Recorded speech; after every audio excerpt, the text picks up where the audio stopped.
Ayuso tenía hoy toda la artillería preparada contra el PSOE por el caso Ábalos, pero el abandono de las residencias durante la pandemia ha vuelto a cruzarse en su estrategia de comunicación.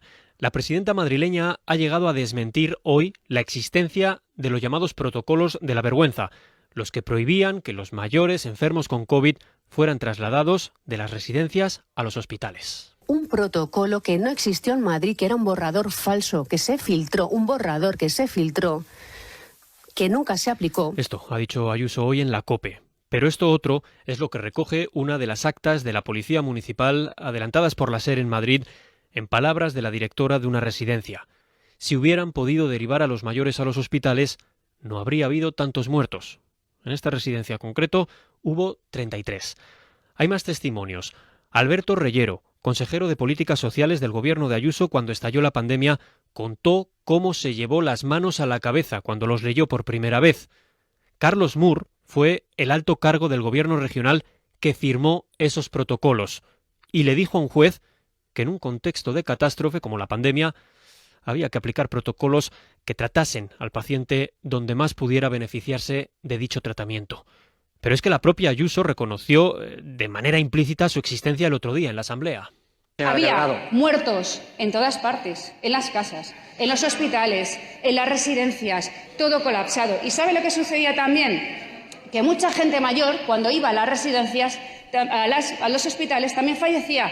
Porque cuando una persona está gravemente enferma, cuando una persona mayor está gravemente enferma con el COVID, con la carga viral que había entonces, no se salvaba en ningún sitio. Hoy ha dicho Ayuso que los protocolos no existieron y ha insistido en que los mayores morían igual en las residencias que en los hospitales. Hubo miles de traslados, y te animo a que lo investigues también, y verás que los mayores fallecían tanto o más en los propios hospitales. Bueno, frente a las tesis de Ayuso, la realidad de los datos. Según varios estudios científicos realizados en los últimos años, el 77% de los residentes madrileños fallecieron en la propia residencia. Apenas un 23% lo hizo en alguno de los hospitales de la comunidad. Un análisis de Infolibre con datos del propio gobierno madrileño ha determinado que la supervivencia de aquellos que fueron trasladados al hospital llegó al 65%. Según Ayuso, los que murieron lo hicieron sin sufrimiento. Porque tú estás dando por hecho que quien está en una residencia está abandonado y quien está en un hospital está tratado. Y ya empiezas a hacer una mentira. Los mayores en las residencias no están abandonados. Los mayores en las residencias están en su casa. La mayor parte de las residencias no estaban medicalizadas y muchas de ellas no contaban siquiera con morfina para poder paliar el sufrimiento de los mayores enfermos. Así lo contaba Ángeles Maquedano, trabajadora en una residencia de Móstoles. A nosotros se nos descontroló totalmente. Además se murieron de una forma horrible. Horrible, horrible. Es lo peor y lo voy a recordar hasta el día en que me muera de cómo murieron esas personas.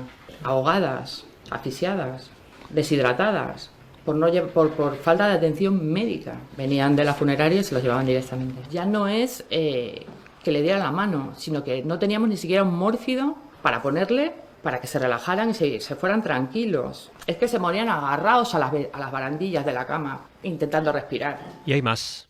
Yo estoy deseando hablar con ellas y explicarles caso a caso, quien quiera, lo que pasa. En 4 años, nadie del gobierno madrileño ha recibido a ni un solo familiar de alguna de las víctimas. Hoy, organizaciones de familiares dicen que es tarde. Lo que quieren es encontrarse con Ayuso en los tribunales.